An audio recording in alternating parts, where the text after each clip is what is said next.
It was just another hallway, just another Tuesday, just another black boy being yelled at for talking back. Mr. Harland, middle-aged, white, as always scanning for disrespect, gripped Malik Carter's backpack strap and spun him against the wall. His voice was sharp, but his words were sharper. "You don't talk to me like that, boy." Malik's mouth opened. He wasn't yelling. He was explaining that he didn't push the other kid, that he'd only picked up his pencil, that the hallway camera would show it all. But Harland wasn't listening. He never did. The slap came fast. Open palm. Loud. Echoing off the lockers. Malik froze. So did the students watching from the far end of the hall. So did the janitor pushing his mop just around the corner. So did the man in the plain navy hoodie, standing at the end of the hallway, watching silent, eyes like steel. Mr. Harland didn't see him. Not yet. But that man, he wasn't a parent who needed to call the principal. He wasn't someone who needed to ask what happened. He was Commander Leon Carter. And every part of him was trained for moments exactly like this, when control must be earned, and silence is the most dangerous weapon in the room. Ever seen something like this? And had to keep walking? Or worse? Said nothing because you thought no one would listen? Tell us where you're reading from, because someone's finally about to answer back. Leon Carter did not wear his rank. Not anymore. Not on his chest, not on his shoulders, not in his voice.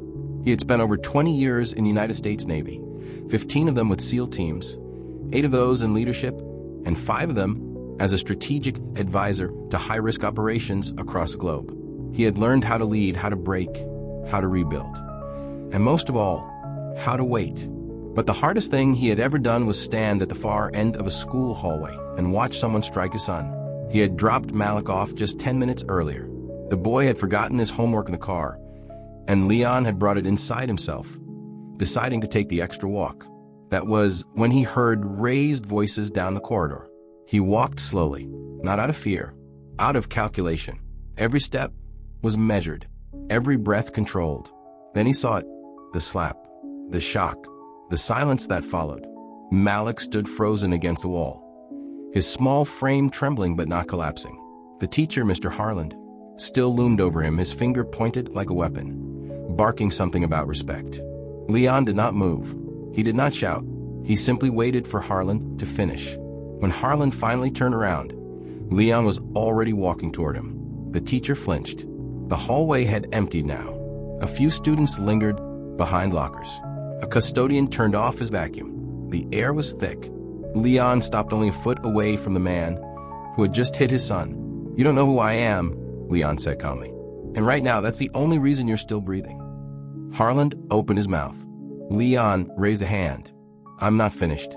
Harland froze. Leon continued. "My name is Commander Leon Carter, United States Navy. I have trained men who go into enemy buildings before the sun rises and leave before the guards wake up. I have taught engagement rules to those who carry live rounds in foreign soil. And what I just saw from you," he shook his head slowly, deliberately, "that was not discipline. That was weakness." Harland tried to speak. He was being disrespectful. Leon stepped closer. "You put your hands on my son, in a hallway, in broad daylight, in a school funded by the people of this country." He looked down at Malik. The boy was still silent. His eyes were locked onto his father's hand. Calm, steady, powerful. Leon put a hand on his son's shoulder, not to calm him, to anchor him. Then he looked back at the teacher. "You're not going to apologize to me. You're going to follow me to the principal's office, and you're going to sit down and explain why you should still be employed." Harland scoffed, defensive now. "You can't just march in here and—" Leon's voice did not rise, but it changed. "I can, and I will." He walked past the teacher, placing his hand gently on Malik's back, guiding him forward. Harland hesitated. Then he followed, because there was something in Leon's voice that told him this was not a parent with a complaint. This was a man with authority, and something very dangerous had just been triggered. The principal, Ms. Deering, was already behind her desk when they walked in. She stood up, surprised at the sight of all three. Leon gave a brief nod. "I want the camera footage pulled immediately. Hallway East Wing 10 minutes ago." Ms. Deering blinked. "Sir, I am the parent of a child who was just assaulted, and I am filing an official report." This is not a conversation. This is documentation. She looked at Harland. His face was pale now. She turned back to Leon. Of course. Please have a seat. I will stand, Leon replied. Malik stood beside him, silent, watching, absorbing. The footage was pulled. Leon asked to view it with the district liaison present. Within the hour, the superintendent had been called. Harland's face was blank. He sat with his hands clasped, muttering vague explanations, none of which survived. Past a moment, the video played. Leon stood still the entire time. He watched the moment of impact twice. Then he turned to Ms. Deering. Are there prior complaints on file? She hesitated. There have been comments. From? Students and a few parents. Were any escalated? They were not sustained. Leon nodded slowly. You're going to reopen those files, and you're going to issue a full report to the State Board. Commander Carter, I'm not sure if. You are not here to be sure.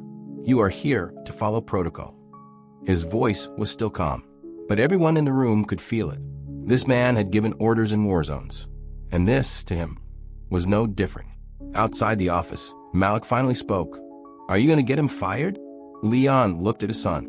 I'm going to make sure he never lays a hand on another child again. Malik nodded, slowly. Leon bent down. You okay? Malik shrugged. I didn't cry. Leon smiled. He didn't have to. You stood. Malik met his father's eyes. So did you. Leon ruffled his hair, gently. We always stand.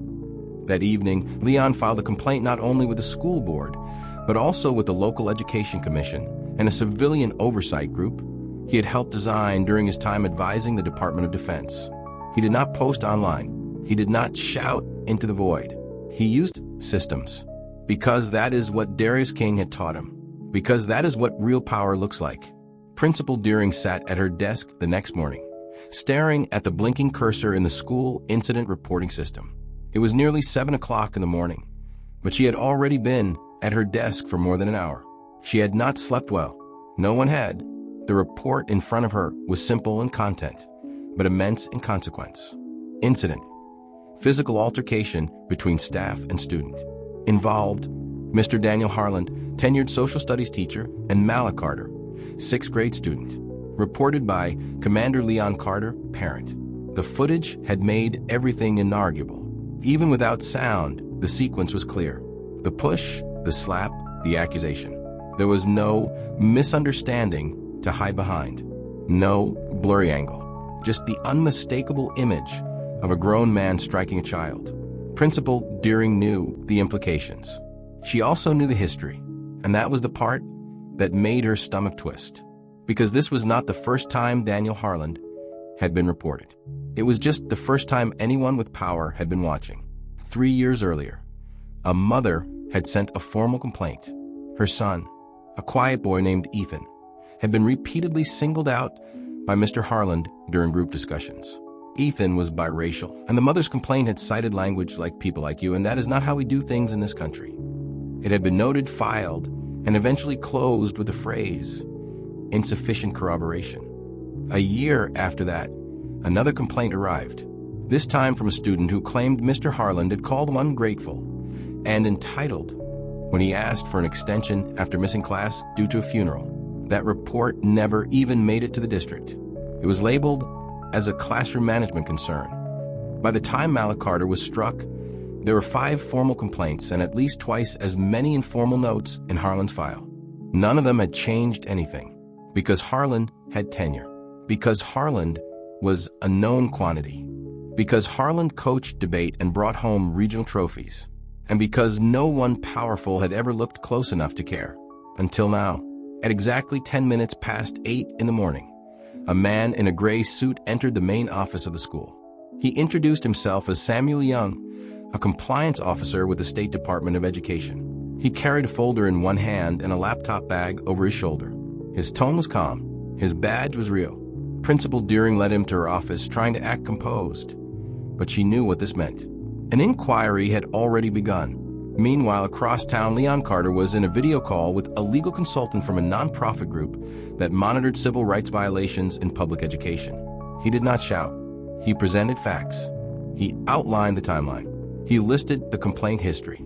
He named the people involved. He quoted exact timestamps from the footage. The consultant said only one sentence after Leon finished.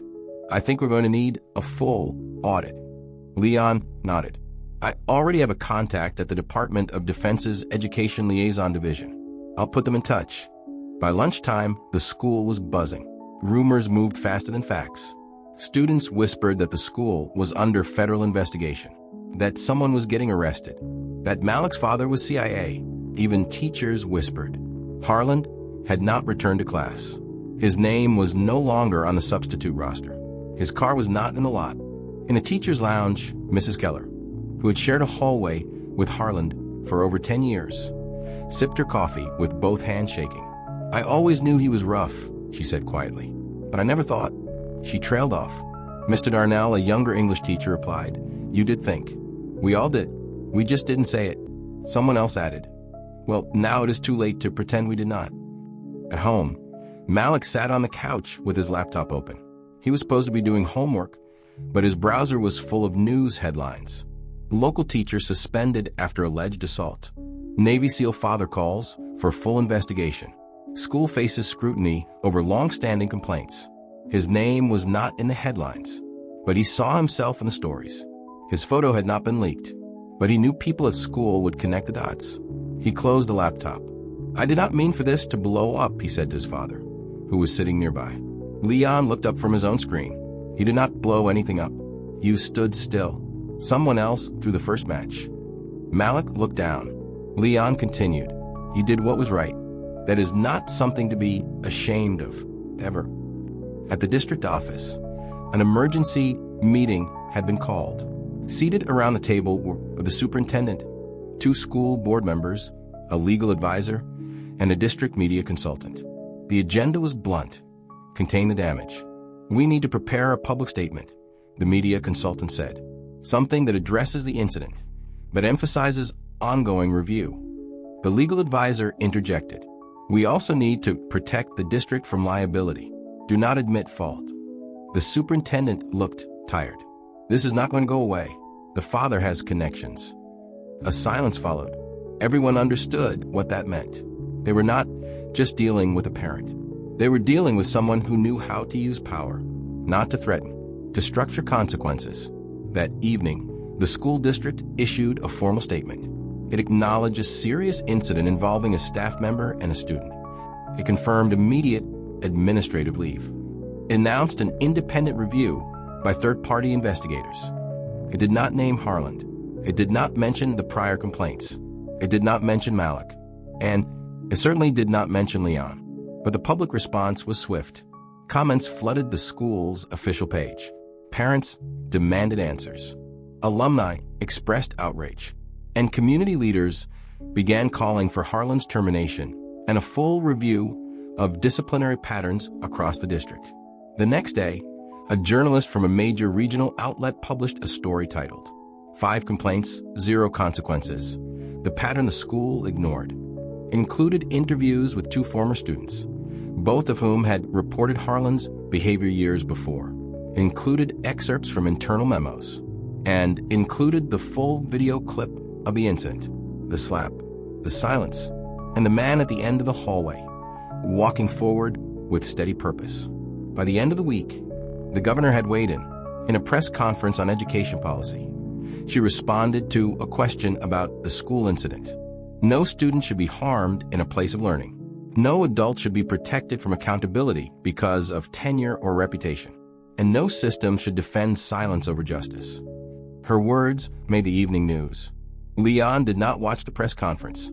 He was in a community center, sitting with 3 other parents whose children had also been disciplined unfairly by teachers in the past.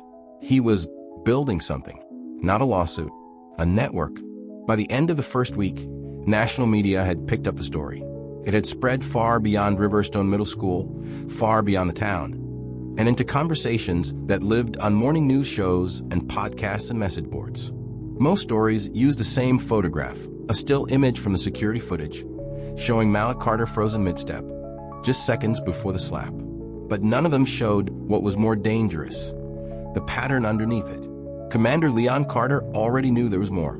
He sat in his home office early Saturday morning, a legal pad full of notes in front of him. He had been up since 5 o'clock, sipping coffee slowly, thinking carefully. His background in military intelligence taught him that no explosion ever comes from a single match. It comes from a buildup of dry fuel left untouched for too long. And this school had been collecting dry fuel for years. In the folder spread out across his table were copies of emails, official district forms, and records from public databases. He had pulled every formal complaint ever filed against Daniel Harland in the last 15 years. There were 5 documented cases, enough to raise alarm in any military unit. But in the public school system, they had been dismissed, deflected, or buried. One complaint came from a mother in the year 2014, who had reported that Harland had ridiculed her son for using slang during a class presentation. She had said the tone was racially charged. The complaint had been closed with a note. Teacher was using culturally responsive correction. Another came in 2 years later, when a student reported being called difficult and defensive during a discussion about civil rights. That file had been marked, student misunderstood tone. Leon read through them again, each line tighter than the last. He had seen these patterns before, not in classrooms, but in failed field leadership, in missions gone wrong, in military tribunals reviewing the mistakes of men who thought their status made them immune to scrutiny. And the worst pattern of all was silence. That afternoon, he placed a call to a former colleague who now worked within the Department of Defense's Education and Ethics Division. "I am not bringing you a media mess," Leon said. "I am bringing you a file that would have grounded a battalion leader if it happened on base." There was a long pause on the line. "What do you need?" his contact asked. "I need an inspector," Leon said. "Off record. Objective. I want the house checked before it collapses." "I will make some calls," his friend replied. That night, Leon received confirmation. A federal education review officer would be flying in under a temporary contract.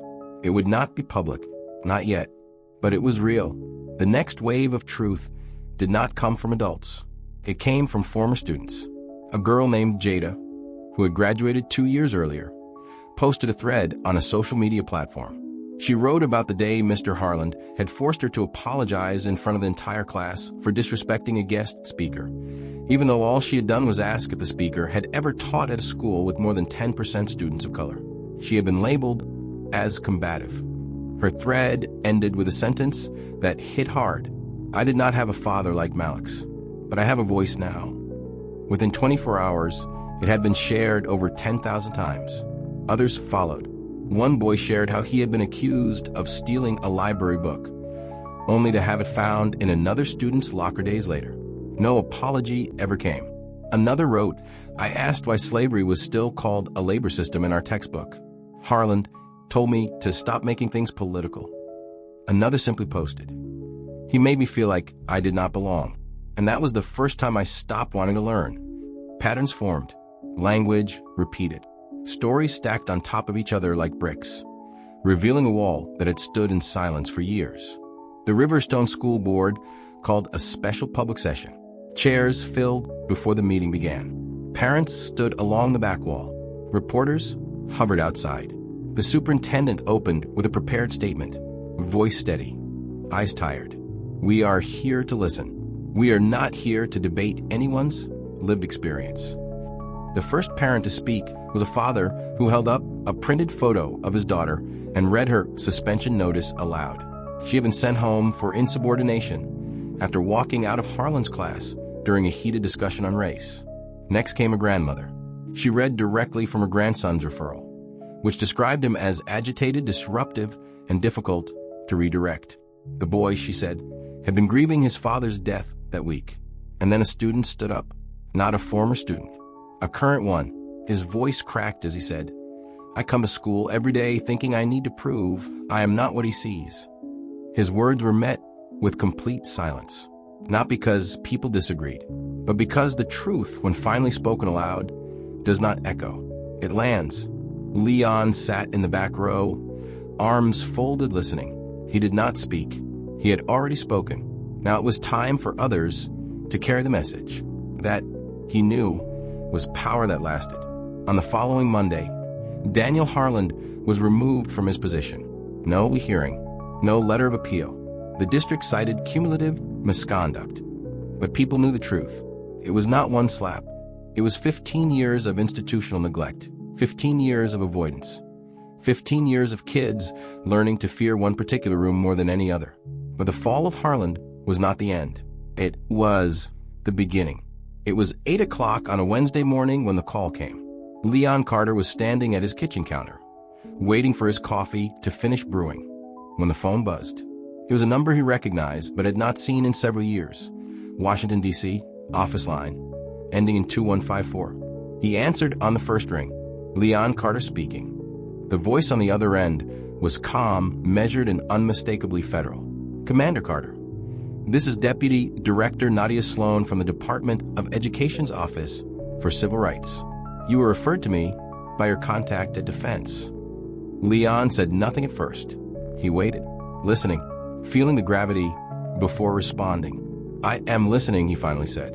We are initiating a preliminary investigation based on the materials submitted through internal channels, she said. I reviewed your file myself. This is not just a school incident. It is structural.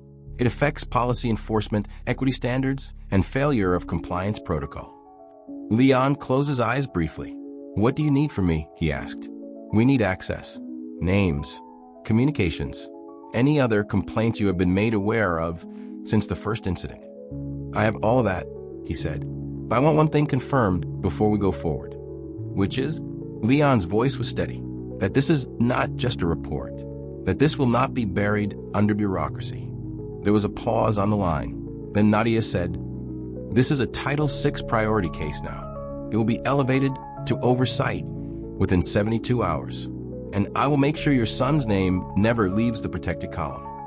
Leon nodded, even though she could not see him. Thank you, he said. She added, and thank you for not staying silent. Too many wait until the damage is permanent. By that evening, the district had received formal notice of investigation from the Federal Office for Civil Rights. An envelope was hand-delivered to the superintendent's desk, sealed in plain paper, but carrying weight that everyone in the room could feel. It was the kind of letter no one wanted to open, and yet it was opened. And it began with a sentence that would ripple through the entire school system. In response to multiple complaints of discriminatory discipline, staff misconduct, and administrative negligence at Riverstone Middle School, this office is formally initiating a federal investigation. It was no longer about one slap. Now it was about everything that allowed the slap to happen. The media caught wind the next morning. The headlines changed tone. From teacher suspended after hitting student to federal probe opened into racial bias at Riverstone Middle School. That was when the district realized it had a crisis, not just a public one, an existential one. At the same time, Leon was meeting with a team of education consultants and legal advocates from 3 different nonprofit organizations. They had reached out after seeing how carefully he had documented each step. One of them, a woman named Janice from an organization that had handled similar cases in 5 other states, looked at Leon and said, "You are doing more than most people with law degrees." Leon simply replied, "I have led people through war. Systems like this are not built to correct themselves. They are built to protect themselves. That means someone has to bring structure from the outside." She smiled. "Then let us help." Within 3 days, an action plan was formed. It did not involve lawsuits. Not yet. It involved something more dangerous to broken institutions. It involved exposure. First, a public portal where past and current students could share anonymous accounts of classroom experiences. Then a document archive linking verified complaints with district responses. And finally, a timeline, a digital record mapping every administrative decision, every ignored report, every policy failure connected to Daniel Harland's tenure. Leon named the initiative Carter Ledger. It launched on a Friday. By Sunday, it had 30,000 views. Meanwhile, at Riverstone, a quiet panic was setting in. Teachers whispered in break rooms. Parents began pulling their children from classes. An emergency board meeting was scheduled for Monday evening. Leon was invited to attend. He declined the invitation. Instead, he submitted a written statement, 3 pages long. It included a quote, "This is not about revenge. This is about reconstruction. You do not get to call yourself an institution of learning while protecting ignorance and punishing truth." It was read aloud by a representative from one of the advocacy groups. Some people clapped, some people stared, but no one looked away.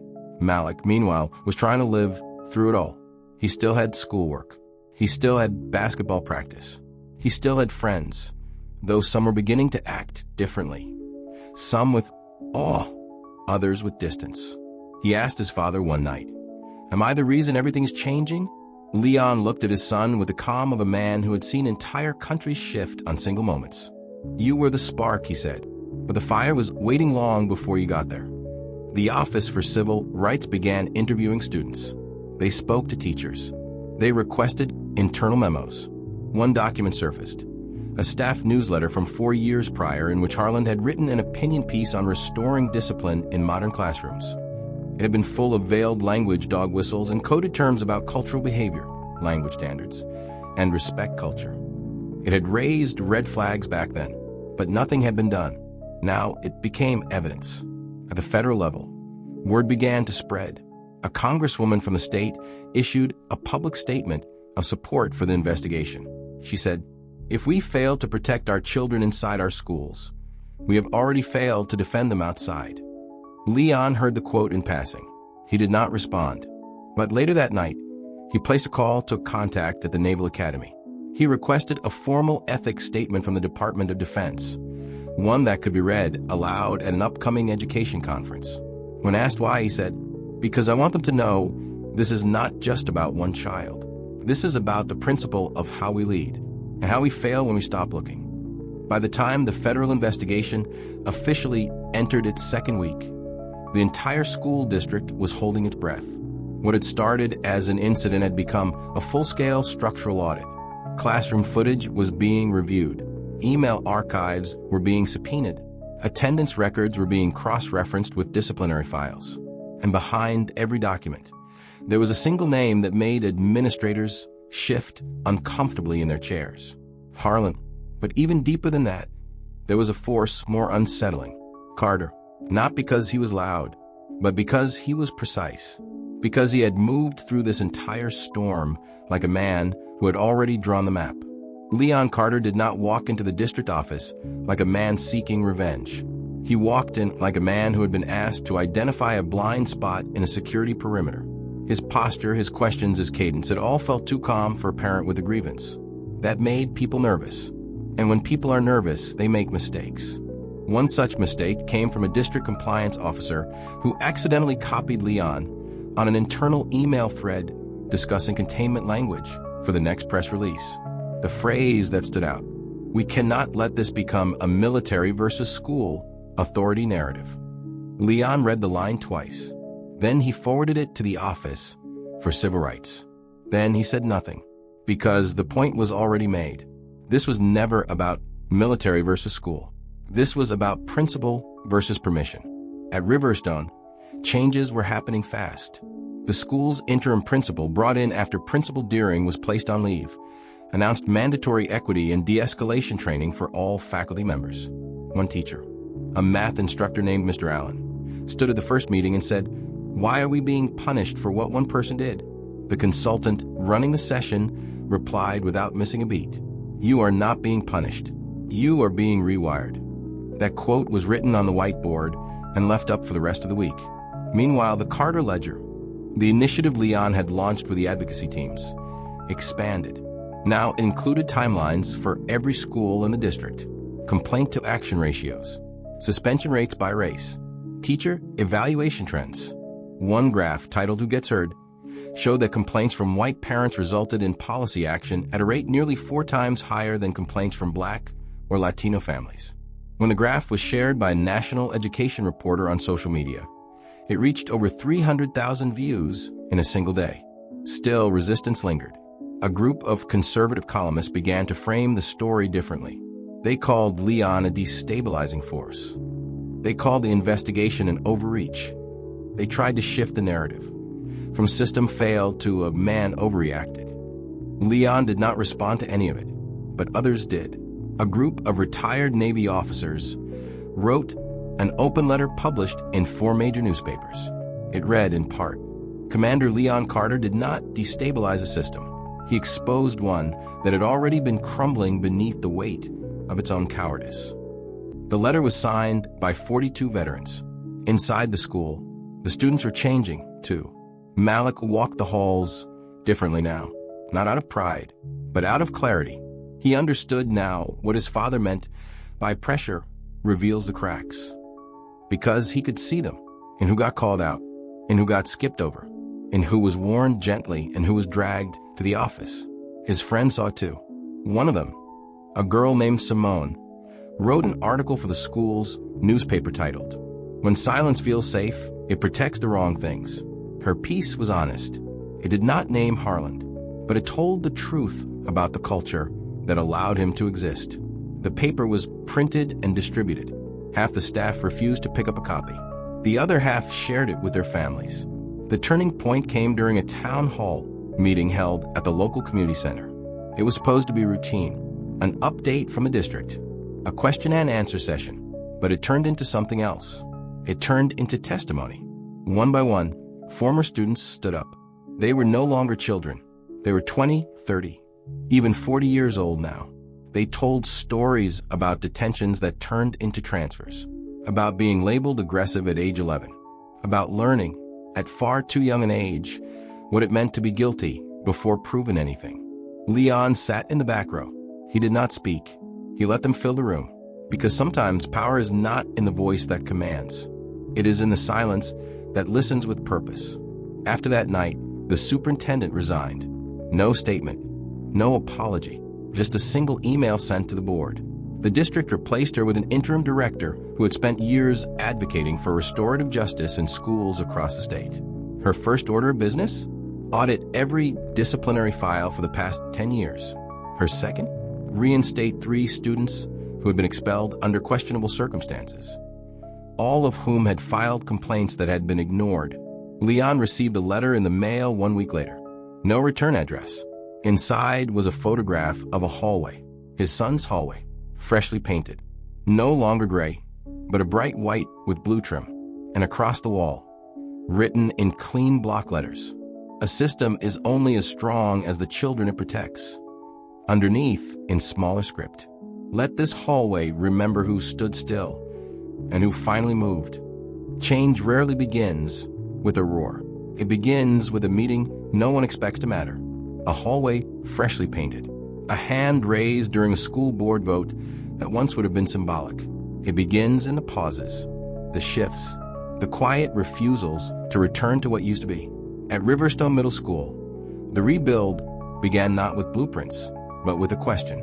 It was asked by a student named Mariah in her language arts class, just 5 days after the new interim principal, Ms. Araceli Banks, took over. Mariah had raised her hand during a lesson on persuasive writing and asked, "How come we only read books where the main characters are white?" The teacher had paused, unsure whether to deflect or engage. But then a voice from the back of the classroom spoke, maybe because no one thought we were the ones who needed convincing. The room went still, and the teacher nodded. "I think it's time we change that." That was how the new curriculum team was born. It started as a suggestion box outside the main office. But within 2 weeks, it became a student-led advisory group that reviewed reading lists, history units, and even proposed new projects. Malik joined, not to lead. He did not want a spotlight, but he knew that change, once begun, had to be carried by more than anger. It had to be carried by ownership. So he showed up. He helped organize the first Voices Week, where students were invited to share their own stories through writing, art, and video. One student performed a spoken word poem titled, "I am not a problem to be solved." Another displayed a mural of hands reaching upward, each hand labeled with a value: respect, fairness, courage, stillness. Meanwhile, the district launched the Carter Initiative, not a title Leon chose, but one he accepted. It was a district-wide program designed to train educators in trauma-informed teaching, bias interruption, and accountability-based discipline. Every teacher was required to complete 40 hours of training before the following semester. The district expected pushback. It never came, because teachers were tired too. Tired of pretending neutrality was the same as fairness. Tired of rules that looked equal but landed differently, and tired of watching silence get mistaken for peace. Outside the school walls, changes ripple further. A state senator introduced a bill requiring all schools to publicly report discipline disparities by race, gender, and disability status. It passed by one vote. The deciding vote came from a senator who had read the Carter Ledger and reached out to Leon directly. "I never saw it all laid out before," he said. "Now I cannot unsee it." Back at Riverstone, something else shifted. The morning announcements changed. Instead of the usual list of lunch menus and club meetings, they now ended with a rotating quote chosen by students. One morning, the voice crackled through the speakers. "It takes more courage to pause than to punish. That courage builds schools worth learning in." No one said who submitted it, but Malik smiled. He recognized the phrasing. It was something his father had once said during a quiet conversation at their kitchen table. Leon, for his part, stayed behind the scenes. He continued his advisory work with federal teams. He met with education reform leaders across the country. But he turned down every interview. He turned down the book deals, the talk show appearances, the documentary crew. He had no interest in turning justice into content. "I do not want the story," he said. "I want the result." One day, months later, he walked into Riverstone unannounced. No press, no ceremony, just him. He signed in at the office, waved politely to the staff, and walked the halls. The same hallway where his son had been hit. Now painted, now quiet, now different. He paused in front of the mural that students had made during Voices Week. At the bottom corner was a line in cursive. It read, "This hallway remembers." He was about to leave when he heard footsteps behind him. It was a boy, probably in 7th grade, wide eyes, backpack slung too low. He looked up at Leon. "Are you Malik's dad?" Leon nodded. The boy held out his hand. "My name's Jalen. I was in that hallway when it happened." Leon took the hand. Jalen said, "I didn't say anything that day." Leon replied, "You are saying something now." Jalen nodded, then added, "I want to be like him. Malik, I mean." Leon crouched slightly, leveling his gaze, and start where he started. Speak when others won't. Stand still when the world wants you to vanish. That's how you build something that outlives you. Jalen smiled. Okay.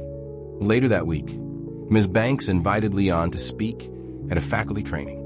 He almost declined, but Malik said, maybe they need to hear from the person who stood still first. So Leon came. He stood in the front of the room. No slideshow, no microphone, just presence. He looked out at the teachers and said, "You do not teach subjects, you teach lives. And some of those lives are holding more weight than they can carry. Be the person who does not add more." They gave him a standing ovation. He left without saying another word. For a while, the district thought it might plateau. That maybe after all the headlines, the training sessions, and the resignations, the tide had calmed. They were wrong, because when real truth begins to surface, it does not settle. It spreads. And the most dangerous truth is not a loud accusation. It is a quiet pattern that becomes undeniable. It started with a folder. A former administrative assistant named Lydia Jennings, who had worked in the Riverstone district office for nearly 20 years, contacted the Carter Ledger team anonymously. She had recently retired. She said nothing at first, just wrote in an encrypted message, "I have what you need." The message was forwarded to Leon through the secure line he kept active for federal liaisons. He requested verification. Lydia responded with a list of exact file numbers, all of which matched complaints that had been lost during earlier reviews. Then she sent the folder. It contained digital scans of handwritten notes, discipline referral edits, and administrator comments that had never been formally logged into the student conduct database. Many of them showed a disturbing trend.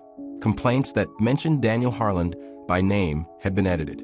Phrases like racial overtones, verbal aggression, and inconsistent punishment were crossed out and replaced with words like miscommunication and behavioral misunderstanding.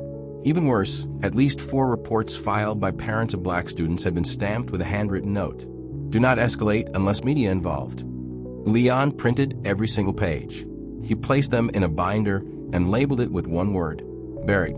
He brought the binder to a meeting with Deputy Director Nadia Sloan from the Federal Office for Civil Rights. She read through the documents one by one, and when she looked up, her face was different, softer but sharper. "This is confirmation," she said, "not of one man's misconduct, but of a district-wide defense strategy." She made 2 phone calls that afternoon. By the next morning, a joint investigation had been launched. Now it was no longer a school review. Now it was a systemic audit. The audit revealed what many suspected, but few had the proof to say aloud: that Riverstone's discipline disparities were not incidental. They were the result of directives, sometimes verbal, sometimes emailed, sometimes just quietly agreed upon. A former assistant principal admitted, under anonymous affidavit, that he had been instructed to protect the school's image first when reviewing complaints. Another confessed to altering racial identifiers in internal reports to reduce red flags. And one whistleblower revealed that there had once been a media sensitivity folder where all reports with potential for press attention were handled separately and often deleted if no follow-up came within 30 days. When this testimony reached the public, it broke what was left of denial. The State Education Board issued a rare public statement. It read, "We failed, not in ignorance but in management, and failure by design is not a mistake. It is an act of harm." The governor ordered a full recertification of every district compliance officer statewide. Meanwhile, national news returned to Riverstone. But this time, the headlines were different. They were not about the slap. They were about the ledger, the audit, the binder labeled buried. A special report aired on national television titled, "Carter versus the Code: When Silence is Written into Policy." It featured interviews with former students, teachers, and compliance officers. It showed timelines. It read internal memos. And at the end, the reporter said, this was never about a single hallway. It was about the rule book no one admitted they were following. Malik watched the segment with his father. When it ended, he turned and asked, "Does this mean it's fixed?" Leon shook his head. "No," he said. "It means it can finally begin to be." The following week, an education summit was held in Washington, D.C. Leon was invited to speak. He refused the keynote. Instead, he asked to sit on a panel titled, "Community-Led Accountability and Systems Integrity." When it was his turn to speak, he said this: "There is no reform without memory, and there is no justice if the truth remains optional." He paused, then added, "The truth was never buried. It was just waiting for someone to stop walking past it." The room stood in silence. Then they applauded, not because it was powerful, but because it was real. Back in Riverstone, Lydia Jennings received an envelope in the mail. No return address. Inside was a single sheet of paper. It had one sentence on it: "You saved more than a school." She smiled. Tears welled in her eyes, not because she was overwhelmed, but because she finally felt seen. The letter from the state board arrived at Riverstone District Office on a Monday morning.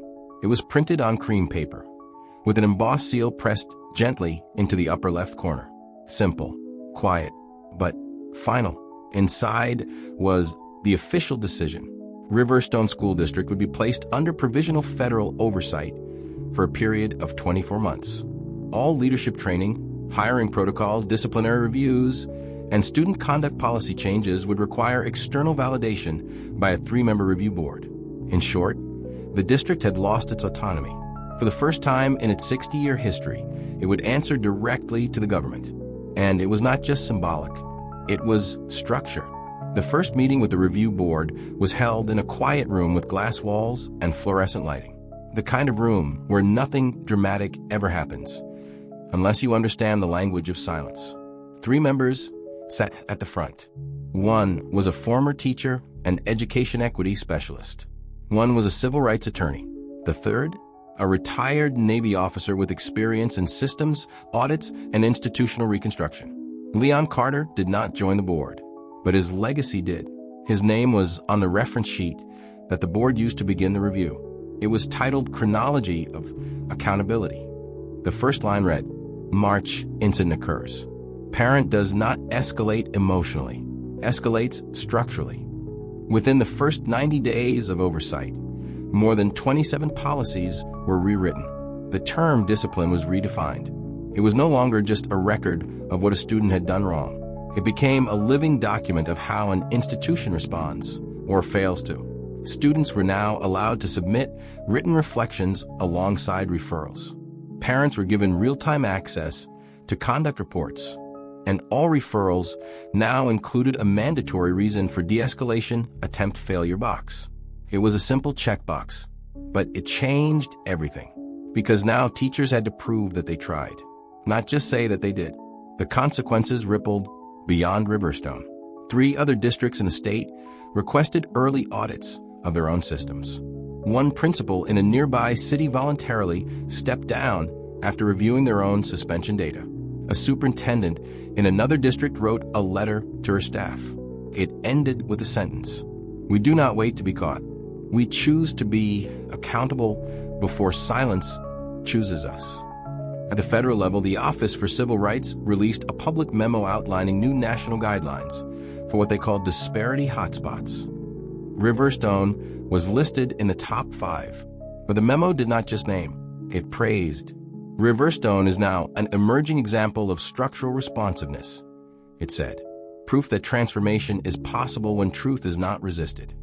That sentence was quoted in articles, reposted online, printed on flyers, turned into speech, and eventually carved into a plaque at the entrance of the school's administration wing. Not everyone supported the changes. A small group of community members protested. They claimed the district had become overly sensitive, that teachers were walking on eggshells, that this is not what school used to be. To that, Malik had a response. Though he never said it aloud, he just wrote it on the back of his notebook, a phrase his father had once said: "If school felt safe for everyone, we would not be rebuilding it." Meanwhile, Lydia Jennings, the former administrator who leaked the hidden documents, was invited to speak at a national conference on education transparency. She had never stood behind a podium before. She was nervous, but when she stepped onto the stage and looked out at the crowd, she thought of the folders she used to file in silence. She thought of all the moments she kept her head down because she thought no one would listen. And then she spoke. "My job was filing papers. I thought it was harmless until I realized I was helping bury people. And now I am here because someone finally dug it up." They gave her a standing ovation, but she just nodded, because applause was never what she needed. What she needed was to be believed. That same week, a new law passed through the state legislature. It required every school district to publish public accountability dashboards online, discipline data, policy updates, complaint outcomes. No more hiding in technical language. No more pending reviews that stretch for years. Now everything had a timeline. Now everyone had access. At Riverstone, students began referring to the front hallway as the ledger line. That was where the mural stood now. The same mural created during Voices Week. New tiles had been added. Now it was not just hands reaching up. It was names, not names of victims. Names of contributors. Lydia, Mariah, Jalen, Simone, and in the center, a name in gold, Malik. Not because he was a symbol, because he was a student who deserved better. And because what started with him did not end there. It was a quiet morning when the board summoned the final names. No cameras, no reporters, just a list of individuals who had once held positions of oversight, now required to sit down and account for their choices. Among them was Principal Deering. Among them was the district's former discipline coordinator. And among them, in the final slot, was Daniel Harland. He had not been seen publicly since the footage surfaced. His residence had changed. His phone number had changed. But he could not hide from a subpoena. And when arrived at his mailbox, he knew it was not an invitation. It was an obligation. The hearing took place in a repurposed gymnasium, turned NutriSpace, rows of folding chairs, long tables, a single microphone. There was no formal trial. This was not court. This was public record.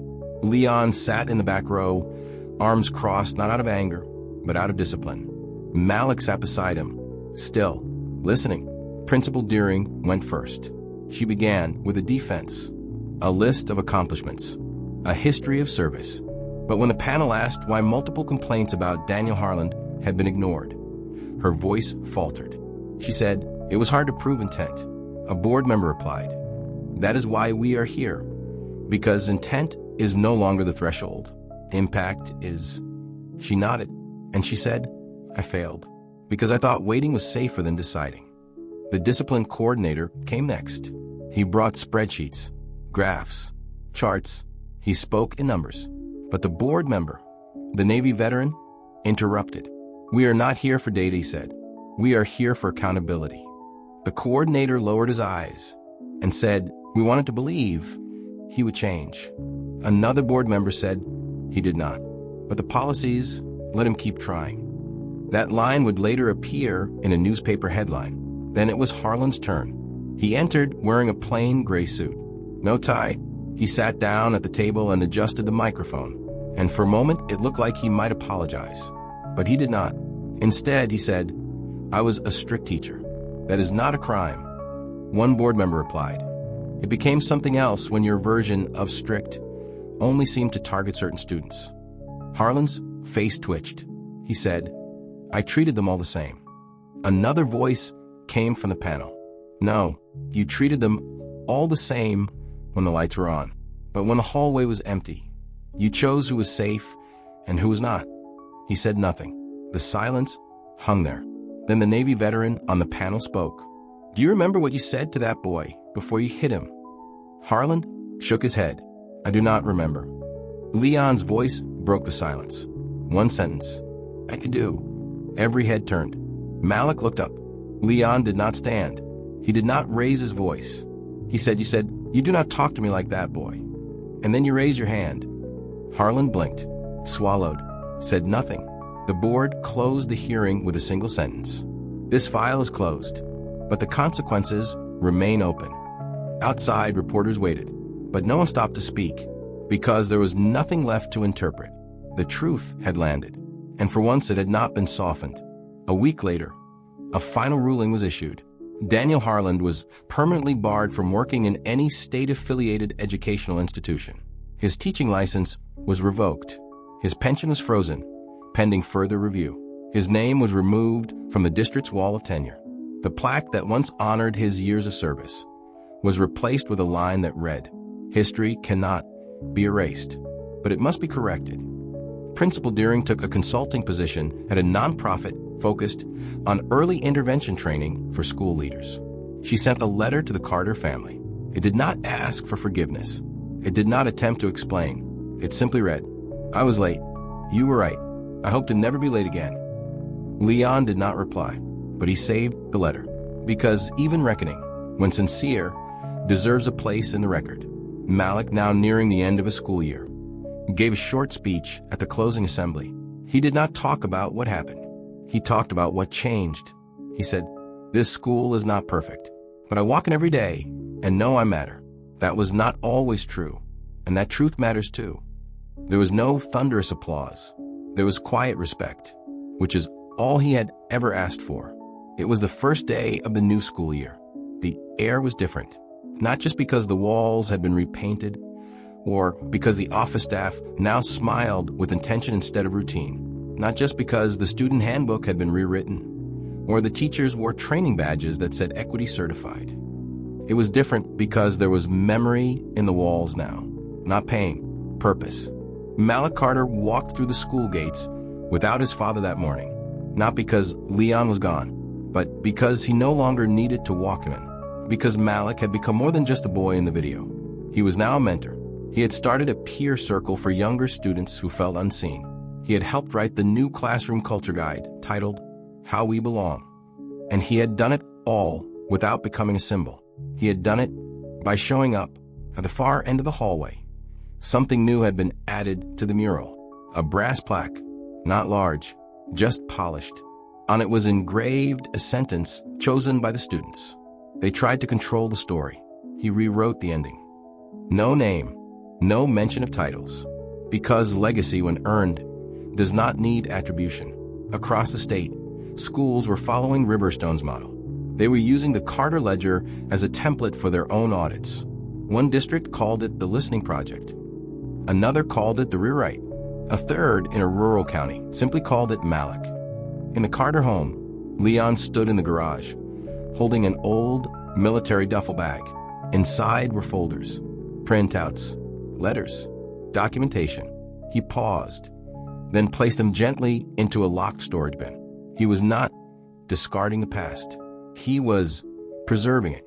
Then he picked up a different folder, thinner, newer. It was a report from a National Committee on School Safety and Equity. He had been invited to serve as a founding advisor. He accepted, not for revenge, for responsibility, because now others were watching. And the only thing worse than being ignored is being seen and wasted. 1 month into the new school year, a teacher asked her class to write about a moment that changed their understanding of fairness. One student wrote about how his older brother had once been called disrespectful for saying the same sentence a white student had been praised for. Another wrote about a hallway and a voice and a moment when everything stopped moving. Then a boy named Roman stood up and read his aloud. He said, "I used to think grown-ups always protected kids. Then I learned sometimes they protect rules. But now, because of Malik's dad, I think it is possible to protect both." The class went quiet. The teacher put her hand to her heart. Not performative, protective. Elsewhere, a former student who had testified during the investigation launched a podcast called Policy is Personal. Its first guest was a teacher from another district who had left her job after reporting bias in grading. Its second guest was Lydia Jennings. She spoke softly like always, but clearly. She said, "The first time I changed a file, I told myself it was a mistake. The second time, I told myself it was temporary. By the fifth time, I was no longer working for children. I was working for quiet." Then she added, "And now I work for memory." Malik did not listen to the podcast that day. He was busy. He was helping a younger student finish a homework assignment, helping another with a locker that would not open. Help him. Not because he had been asked, because he knew what it felt like not to be. The last page of the new student orientation handbook featured a photo, not of a person, of the mural, and underneath, a caption. "This school is not made of walls. It is made of choices, yours included." That same week, a teacher received a letter in her mailbox. No return address. Inside, a card that said, "I am still here because someone did not look away." No signature, just the name of the school and the date of the hearing. She pinned it to her wall, next to her lesson plan for the week, next to the photo of her students smiling. At home, Leon stood on the back porch, a mug of tea in his hands. Malik came out, still in his school clothes. He sat down. They did not say much. They did not need to. After a few minutes, Malik asked, "Do you think it is over?" Leon looked out across the yard. "No," he said, "but it does not need to be over for it to be worth it." Then he added, "We built something that cannot be silenced. That is enough for today." Far away, at a conference on education reform, a speaker mentioned Riverstone in passing. She said, "Sometimes justice is not a courtroom. Sometimes it is a hallway where no one walks past the wrong thing anymore." They clapped, not because it was a strong line, but because it reminded them of what they had almost forgotten. That legacy is not a banner. It is a decision, made daily and honored by those who live its truth. Or rather, the beginning that justice should have started with. Let me know if you'd like the entire script compiled or formatted for printing or performance.